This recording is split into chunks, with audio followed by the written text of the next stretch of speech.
풍성하신 하나님, 임마누엘 찬양대의 찬양의 고백대로 우리가 이 시간 주님 앞으로 나아가기를 원합니다.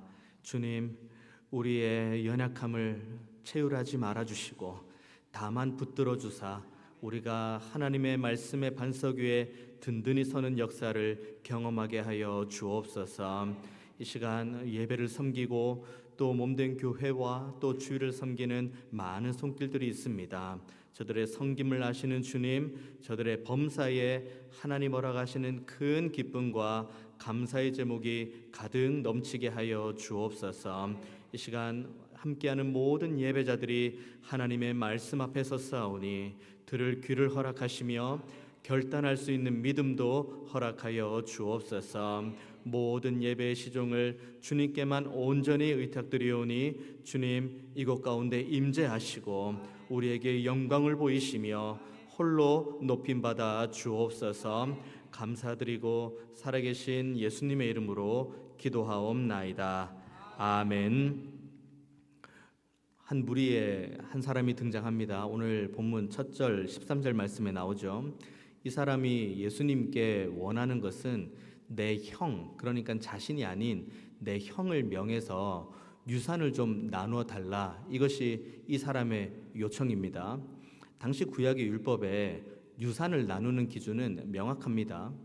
아버지가 있는데 아버지가 이제 죽음을 맞이하면 그 유산을 아들들과 공히 나누게 되는데, 장남이 가지는 몫은 아버지가 가지고 있는 땅 전체, 그리고 아버지가 가지고 있는 소유의 절반, 이것이 장남이 가져갈 몫입니다.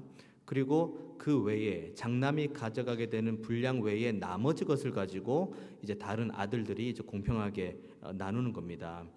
이 사람이 어떠한 상황에 처해 있는지, 지금 이 사람이 무슨 일에 봉착해 있는지 우리는 13절의 말씀만 보면은 알 수가 없는데, 한 가지 확실한 것, 이 사람이 예수님을 향한 기대감은 분명합니다. 첫 번째, 이 사람은 오늘 13절 말씀에 나오는 대로 무리 중에 한 사람이라고 이야기를 합니다. 갈릴리에서부터 예루살렘으로 쭉 올라가는 여정 가운데 하나님의 말씀을 쭉 듣고 있는 존재입니다. 그리고 주님께서 보여주신 표적도 이미 알고 있는 존재입니다. 가장 최근에, 그러니까 이 상황이, 그러니까 하나님께서 예수님께 자신의 상황을 요청하기 전에 가장 최근에 이 사람이 들었던 것은 기도입니다. 구하라, 찾으라, 두드리라, 강청해라. 그러면 모든 것을 다 얻게 될 것이다. 이것이 이제 이 사람이 최근에 들었던, 주님으로부터 들었던 말씀입니다. 그래, 내가 지금 형과의 이런 가운데 있는데 저분에게 말하면 기도하고 강청하고 두드리고 찾고 그러면 열리겠지, 이 생각을 했을 겁니다. 그리고 두 번째, 이때 당시 랍비, 그러니까 유대교 그룹 안에서 랍비들은 말 그대로 중재자 역할을 하는 겁니다. 뭐 가정 안이든 아니면 그 고을 안이든 분쟁이 있고 분란이 있으면 거기에서 중재자 역할을 하고 재판관의 역할까지 하는 것이 랍비입니다. 그러니까 무리 중에 이 사람이 있었습니다. 가르침도 받았습니다. 율법의 기준도 알고 있습니다. 그리고 자신 앞에 지금 모시고 있는 분은 랍비라는 걸 스스로 고백을 합니다. 그러면 이 사람의 기대감은 자기가 가지고 있는 문제를 어느 정도 해결해 주시겠지라는 기대감이 있을 겁니다. 그런데 이 사람을 향해서 주님께서 뭐라고 말씀하십니까? 14절 말씀 보면, 이 사람아, 누가 나를 너희의 재판장이나 물건 나누는 자로 세웠느냐? 의아하죠. 분명히 두드리고 찾고 하면 열릴 것이라고 말씀하시고 기도하고 강청하면 해결해 주실 거라고 하셨는데, 이것은 무슨 말씀이고, 그리고 내가 지금 다른 분도 아닌 예수님을 랍비로 여겼는데 그러면 당연히 지금 내가 가지고 있는 문제에 이 재판관이 되어 주셔야 되는 것 아닌가라고 생각을 할 겁니다. 그런데 이 모든 것들이 왜 주님께서 왜 14절의 말씀을 주셨는지에 대해서 15절에 자세히 나옵니다. 그들에게 이르시되 삼가 모든 탐심을 물리치라. 사람의 생명이 그 소유에 넉넉한 데 있지 않다. 그럼 궁극적으로 이 사람이 가지고 있는 마음은 뭐라는 겁니까? 탐심이라는 거죠. 지금 이 사람은 주님께서 주신 가르침도 있습니다. 구하라, 찾으라, 기도해라, 간청해라. 하나님께서 응답해 주신다. 이 가르침도 있습니다. 경건의 모양이 있죠. 그리고 예수님을 나름의 랍비로도 생각을 하십니다. 은혜롭죠. 좋죠. 그런데 이것이 지금 이 사람의 내면의 동기인 무엇을 숨기냐면 탐심을 숨기는 겁니다. 탐심을 숨길 수 있는 가장 중요한 것, 가장 효과적인 것, 내 안에 있는 죄악된 요소, 패역한 요소를 가장 잘 숨길 수 있는 가장 효과적인 것은 경건의 모양입니다. 우리가 가지고 있는 이 모습, 저 사람은 기도하는 모습, 저 사람은 말씀 읽는 모습, 저 사람은 예배하는 모습. 하지만 주님께서는 우리의 겉모습으로 판단하는 분이 아니십니다. 주님께서는 우리 안에 내밀한 동기, 정말 하나님을 사랑함으로 하나님 앞에 나아가느냐, 아니면 우리 안에 있는 탐심을 비롯한 수만 가지 죄악과 추악한 것들을 가리기 위해서 경건의 가면을 쓰느냐. 사람은 속일 수 있지만 주님을 속일 수가 없습니다. 그래서 탐심에 대해서 저 사람이 지금 나를 향해 저 형을 명하여서 유산을 나눠달라고 하는 저 사람의 마음에는 탐심이 있다라고 말씀하신 다음에 탐심이 무엇인지에 대해서 주님께서 자세히 이제 비유를 통해 말씀해 주시려고 합니다. 탐심이란 단어는 복음서에도 많이 나오지만 바울 서신서에도 많이 나옵니다. 특별히 많이 나오는 곳이 옥중서신, 에베소서, 빌립보서, 골로새서 이 세 군데 많이 나오는데 특별히 탐심에 대해서 강력하게 규정하고 있는 본문이 골로새서 3장 말씀입니다. 골로새서 3장 말씀 보면은 하나님의 백성의 이 정체성을 바울이 다시 한번 되새깁니다. 너희들이 어떻게 살아났는지, 너희들이 어떻게 은혜를 받았는지에 대해서 바울이 쭉 기록한 다음에 그러므로라고 하며 이제 골로새서 3장 말씀이 시작이 됩니다. 그러므로 너희들 하나님의 백성 그리스도인 하나님의 은혜를 받은 자답게 너희들은 하늘을 바라보고 하늘의 것을 찾고 땅의 것을 구하지 말라고 본문은 기록하고 있습니다. 그렇게 한 다음에 점점 더 내용을 진척해 가는데 너희들이 하늘을 바라보아야 되는 이유, 너희들이 하늘의 것을 소망해야 되는 이유, 거기에 대해서 하늘에 계신 하나님과 나를 위해서 죽으시고 부활하셔서 지금도 하나님 보좌 우편에서 중보하시는 예수님을 바라보는 당위성과 동시에 땅의 것을 끊어버리는 것. 더 나아가서 골로새서 3장 말씀 쭉 이어가 보면은 땅에 있는 지체를 끊어버리라고 합니다. 이 지체는 한자 그대로라면 몸에 붙어 있는 걸 의미하는 겁니다. 우리 몸에 붙어 있는 것, 우리 손에 붙어 있고, 우리의 다리가 붙어 있고, 우리의 몸이 붙어 있고, 우리의 머리가 붙어 있는 것, 너무 자연스러운 것. 이 자연스러운 걸 바울은 지체라고 이야기를 하고 땅에 있는 지체를 끊어버려라고 합니다. 그렇게 이야기하며 땅에 있는 것, 땅에 있는 지체를 바울이 뭐라고 쭉 열거를 하냐면 여러 가지 열거가 나오는데 그 중에 반복되는 게 하나가 나옵니다. 2번 언급되는 게 나오는데 그게 바로 탐심입니다. 탐심을 처음에 강조하고 또 마지막에 강조를 하며 탐심에 대해서 바울이 뭐라고 규정하냐면 탐심은 곧 우상 숭배다 라고 골로새서 3장 말씀에 탐심에 대해 기록하고 있습니다. 탐심은 굉장히 다른 것과 다르게 모호한 면이 있습니다. 탐심에 대한 헬라어 근본적인 정의를 보면은 더 많이라는 단어하고 가지다라는 단어가 합쳐진 단어가 탐심이라는 단어예요. 더 많이의 기준이 뭡니까? 우리가 조금 더 있으면 좋겠습니다 라고 하는 그 기준이 무엇입니까? 그 기준 미치면 탐심이 아니고 그 기준 이상이면은 탐심인데 이 본문의 기준에 의하면 그러면 그 기준이 무엇입니까? 그리고 그 기준이 무엇인지에 따라서 우리의 탐심 여부가 결정되는데 그 탐심에 대해서 우리의 기준이 명확하지 않으면 우리는 하나님 앞에서 늘 우상 숭배하는 자리로 갈 수밖에 없다는 것이 사도 바울의 지적입니다.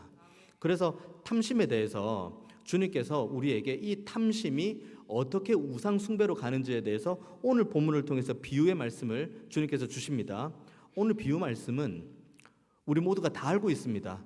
주일학교를 이제 나오신 분들은 이 장면이 그림도 그려질 거예요. 막 큰 부자, 막 탐욕스럽게 생긴 부자가 있고, 막 큰 곳간이 있고, 거기에서 막 배를 두드리고 있는데 거기에서 이제 우리가 알고 있는 내용이 있죠. 내용을 오늘 밤에 도로 찾아가면 네 것이 되겠느냐. 이거는 우리가 너무 잘 알고 있는 내용이죠. 어느 대목에서 탐욕입니까? 저 여러분이 오늘 주님께서 주신 이 비유의 말씀을 보면서 어느 대목을 보고 여러분은 탐심이라고 생각하십니까? 한번 볼까요?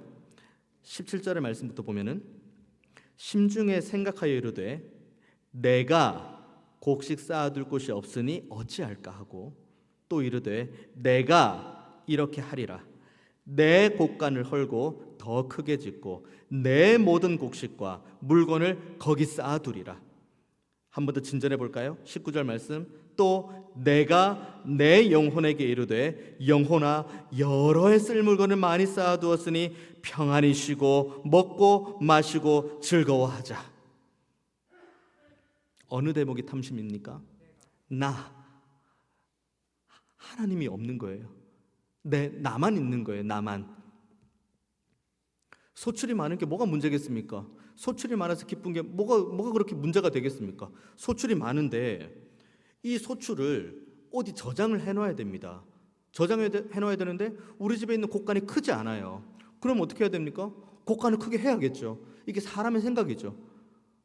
소출이 많은 게 뭐가 문제가 되며 곡간을 크게 지어서 여기 있는 내가 가지고 있는 이 소출을 넣는 것이 뭐가 문제가 되겠습니까? 정말 문제가 되는 게 뭐냐면 그 사람이 가지고 있는 기쁨이 소출이냐 아니면 소출을 주시는 하나님이냐입니다.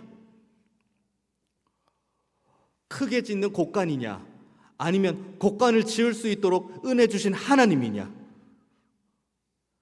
여기에서부터 탐심은 갈라지는 겁니다. 우리에게 소출 많으면 너무 감사하죠. 우리의 삶의 지경이 넓어지고 경제력이 풍성해지고 우리가 말 그대로 부유하고 기름진 삶을 살면 너무 감사하고 행복한 거죠. 이것이 뭐가 그렇게 큰 문제가 되겠습니까? 그런데 이 지점에서 우리가 어디에 기쁨을 두냐는 거죠.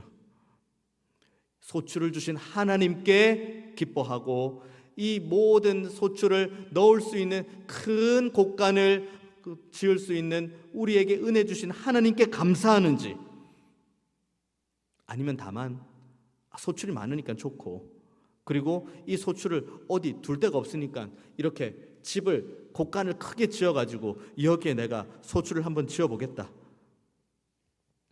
그러면 이것은 여기 본문이 말하는 탐심입니다. 골로새서 3장으로 다시 한번 이어가 볼까요? 하늘의 것을 찾고 하늘을 구하고 하늘의 것을 바라보지 않으면 너희들은 곧 땅의 것을 찾고 땅의 것을 구하고 땅에 있는 지체를 끊을 수 없다는 것이 사도 바울의 논리입니다. 너무 흙과 백의 논리인가요? 이것 아니면 저건가요? 하늘의 것도 구할 수 있고 땅의 것도 구할 수 있지, 그리고 가운데도 있을 수 있지 라고 우리가 안일하게 생각하십니까? 아니에요. 사도 바울은 분명하게 이야기를 합니다. 하늘의 것을 구하지 않으면 너희들은 자연스럽게 땅의 것을 구할 수밖에 없다고. 하늘의 것을 앙망하지 않고 하늘에 있는 것을 향해 마음이 빼앗기지 않으면 너희들은 땅에 있는 것에 마음이 빼앗길 수밖에 없다. 이 지금 부자, 심령에 생각하는 이 부자, 이 탐심은 결국은 하늘을 향하지 않았을 때 우리에게 은혜 주시고 우리에게 사랑으로 지금도 찾아오시고 우리를 긍휼히 여기시는 그 하나님을 향해 우리의 시선이 고정되고 우리의 마음이 온전히 들이지 못할 때 그때 비로소 우리에게 찾아오는 것은 탐심입니다. 그러니까 탐심은 우상숭배죠. 하나님을 바라보지 못하니까요. 하나님을 바라보지 못하면 그 다음에 우리가 집중하는 것이 무엇입니까? 오늘 본문에 제일 많이 나오는 단어 내가, 나의입니다. 탐심이 무서운 또 한 가지 이유가 무엇이냐면, 탐심은 우리가 마음만 잘 먹으면, 이 표현이 맞는지 모르겠습니다. 우리가 마음만 잘 먹으면 탐심을 죄로 여기지 않는다는 데 문제가 있습니다. 가령 예를 들어 볼까요? 살인을 저질렀습니다. 누가 뭐라고 해도 이건 죄고 나도 압니다. 내가 죄라는 걸. 간음, 그 어떠한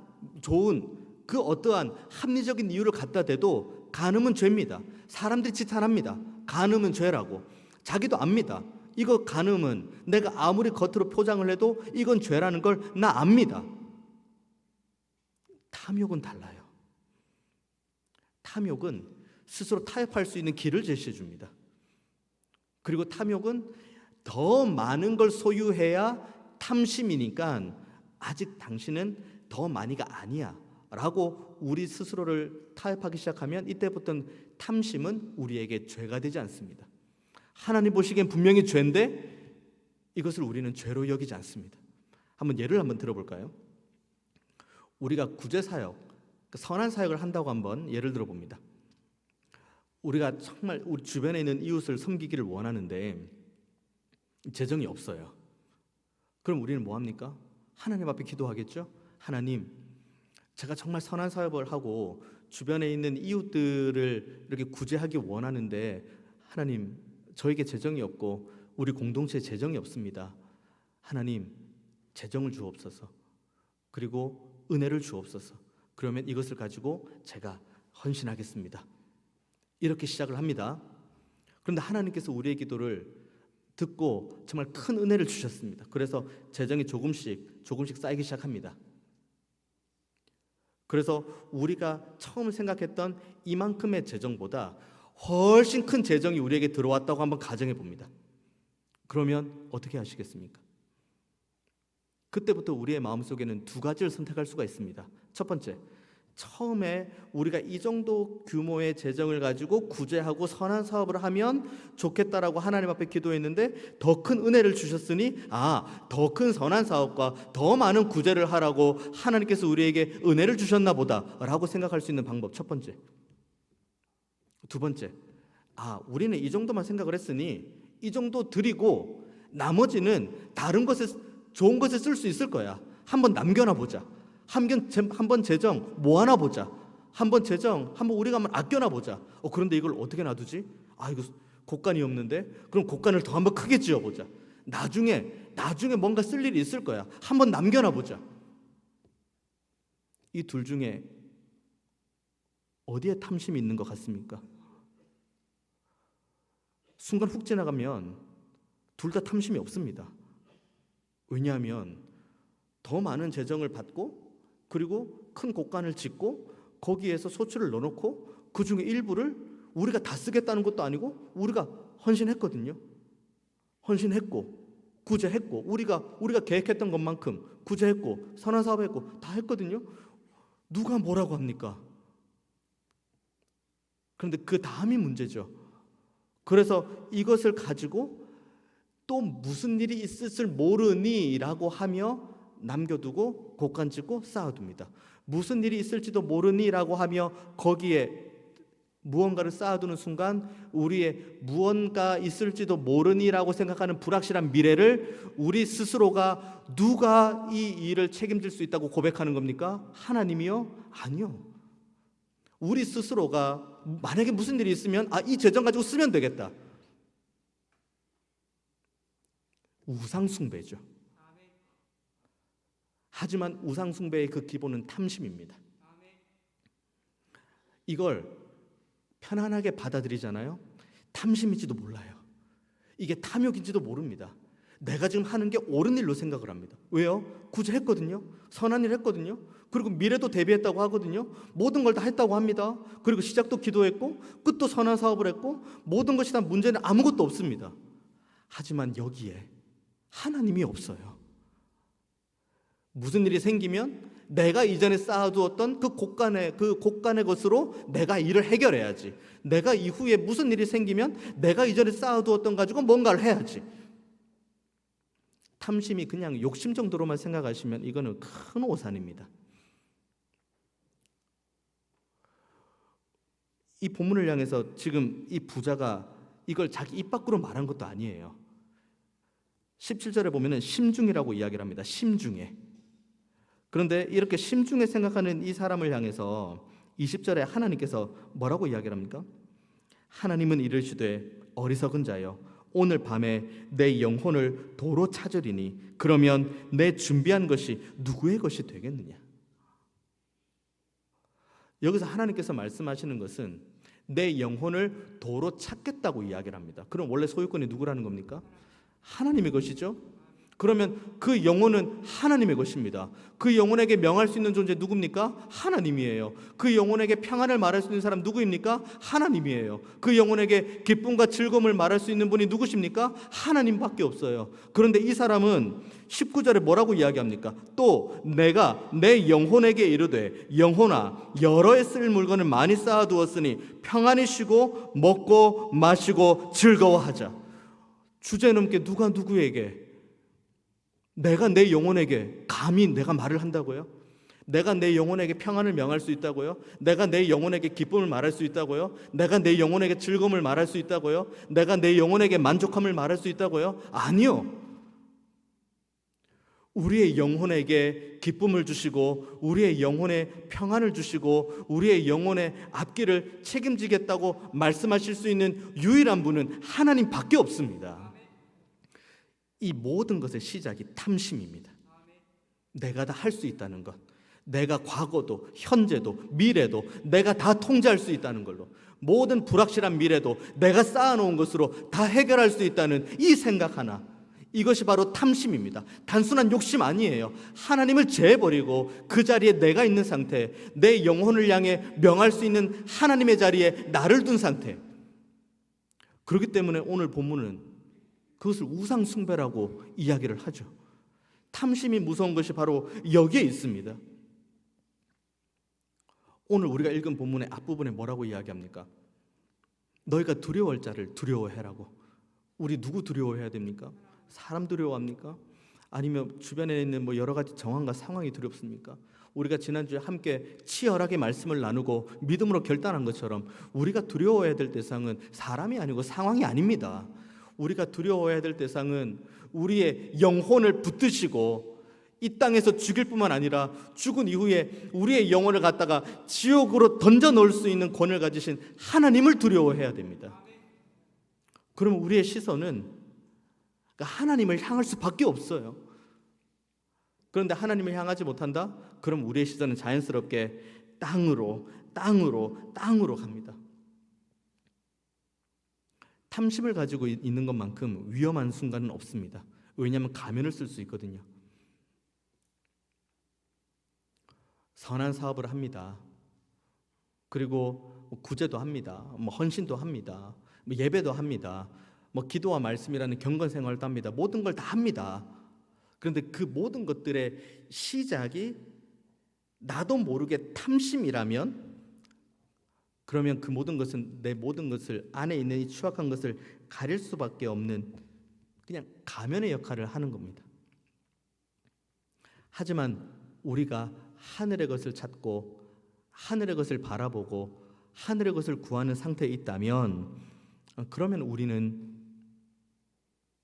하나님께서 흔들어 넘치도록 주시는 은혜 가운데서도 탐욕으로 허덕이지 않고 이것을 어떻게 하면 하나님 앞에 최선을 다해서 영광 올려드릴까, 이 믿음을 가지고 살 수 있습니다. 우리에게 주어진 삶이 있어요. 누군가는 직장을 다닙니다. 누군가는 사업을 합니다. 그리고 누군가는 또 공부를 합니다. 여러 정황들이 있죠. 우리 한 명 한 명이 살아가는 삶의 정황이 있습니다. 첫 시작이 내가 지금 공부하는 것도, 내가 지금 일하는 것도, 내가 지금 하는 모든 것들도 다 하나님의 영광을 위해서, 그리고 하나님 앞에 내가 신실한 하나님의 백성답게 살기 위해서라는 이 믿음을 가지고 시작을 했다면 끝까지 하나님을 믿고 신뢰하십시오. 하나님께서 우리의 필요를 가장 잘 알고 계십니다. 소출이 적다 많다는 우리의 기준이에요. 우리가 지금 이만큼의 소출을 가지고 있으면 하나님 보시기에 우리에게 이만큼의 소출이 필요한 겁니다.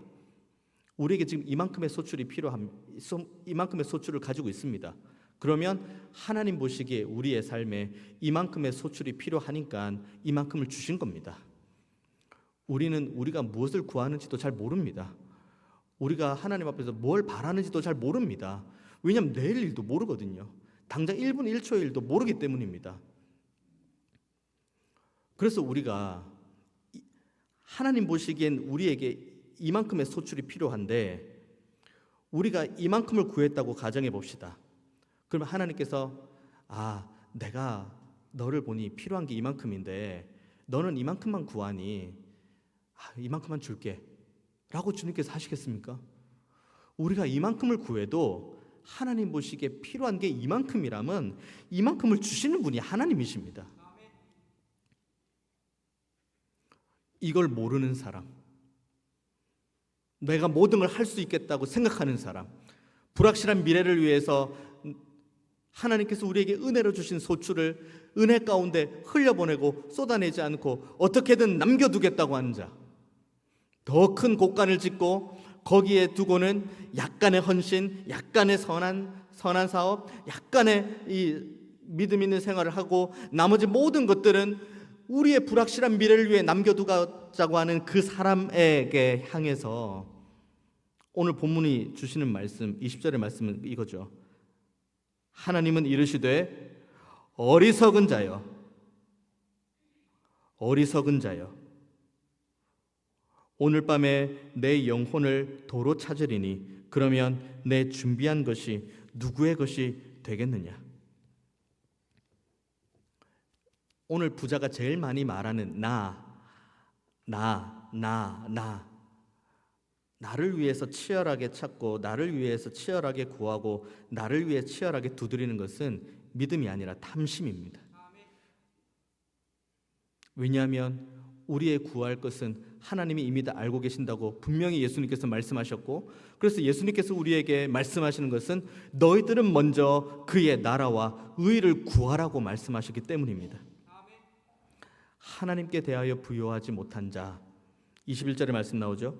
자기를 위하여 재물을 쌓아두고 하나님께 대하여 부요하지 못한 자가 이와 같다. 그러면 하나님께 대하여 부요한 자는 누구입니까?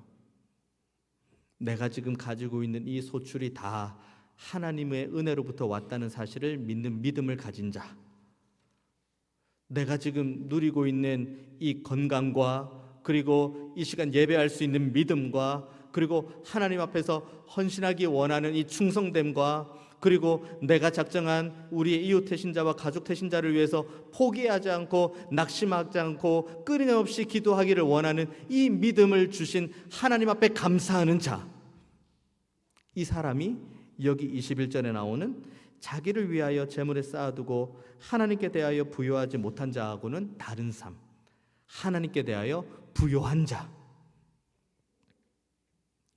받은 복을 한번 세어보십시오.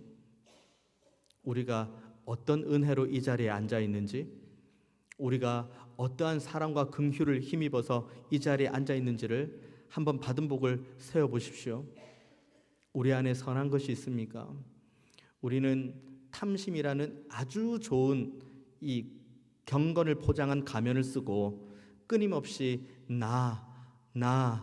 나에 매몰되어 있는 것이 어쩌면 우리들의 모습입니다. 하지만 그렇게 나를 향해 나의 이 풍성함을 위해서 정말 폭주 기관차처럼 달려가는 그 사람을 향해서 오늘도 긍휼하심으로 안아주시고, 그렇게 달려갈 문제가 아니야. 그렇게 할 문제가 아니야. 경건의 가면을 쓰고 있을 문제가 아니야. 거룩의 가면을 쓰고 있을 문제가 아니야 라고 따뜻하게 말씀하시며 우리 내면의 동기인 탐심을 다시 제거하시고 우리 안에 부드러운 마음을 허락하시는 그 하나님의 사랑과 은혜가 얼마나 큰지를 한번 묵상해 보십시오. 그 사랑과 은혜가 없더라면 지금 이 자리에 함께 저와 여러분 예배할 수 없습니다. 저는 이 자리에 설 수 없고 여러분은 이 자리에 앉아 있을 수가 없습니다. 다만 그럼에도 불구하고 여전히 우리를 사랑하시고 우리를 붙드시고 우리에게 은혜의 길로 인도해 가시는 하나님의 살아계심과 지금도 우리를 향해 은혜 베푸시는 그 손길이 있으니 우리는 지금 이 자리에 서서 또 이 자리에 앉아서 함께 예배함으로 하나님 앞에 영광 올려 드리는 겁니다. 경건을 가지고 이익의 도구로 삼지 마십시오. 허탄한 것을 가지고 자랑하지 마십시오. 그리고 선한 사업을 선한 동기로 시작한 모든 길들이 있다가 어느 순간 곡간을 짓고 더 큰 곡간을 짓고 있는 우리들의 모습이 발견된다면 그 자리에서 속히 돌아오십시오. 그리고 내 영혼을 향해서 기뻐해라, 즐거워해라, 평안해라 라고 말하는 그 하나님을 대신하는 그 우상 숭배의 자리에 우리들이 있다면 속히 그 자리에서 겸손한 자리로 내려오십시오. 그리고 우리의 영혼을 도로 찾으실 수 있는 하나님 앞에 경외함으로 나아가는 그 자리로 돌아오십시오. 그 자리에 있을 때 그때 비로소 우리는 탐욕 가운데 있는 우상 숭배하는 자가 아닌, 어리석은 자가 아닌, 하나님으로 인해 부요한 자, 하나님의 은혜로 인해 감사하는 자, 하나님의 사랑 하나만으로 만족하는 자, 그와 같은 믿음 있는 자로 온전하게 세워주실 줄 믿습니다. 오늘도 하나님께서 우리를 이와 같은 은혜로 붙드십니다. 돌아오십시오. 그리고 다시 한번 벗어버리십시오. 그리고 하나님을 향한 충만한 사랑을 향해 다름질하는 우리 모두가 될 때에 우리의 범사에 더 많은 소출을 주시고 더 큰 곳간을 세울 수 있도록 은혜도 주시고 이 모든 것들을 통해 홀로 영광 받으시는 하나님의 임재를 우리 모두가 다 경험하게 될 줄 믿습니다. 이 은혜로 이번 한 주간 큰 은혜 주시고 사랑으로 붙드시는 하나님과 동행하는 우리 모두가 다 되시기를 주님의 이름으로 축원드리겠습니다. 기도하겠습니다. 은혜가 풍성하신 하나님, 탐심이 있는 자, 어리석은 자, 그와 같은 자리에 우리가 있다면 돌아올 수 있도록, 땅의 지체를 끊어버릴 수 있도록 우리에게 믿음 위에 믿음을 더하여 주옵소서. 그래서 우리의 범사가 하나님으로 인해 부요한 삶 살게 하여 주옵소서. 감사드리고 살아계신 예수님 이름으로 기도하옵나이다. 아멘.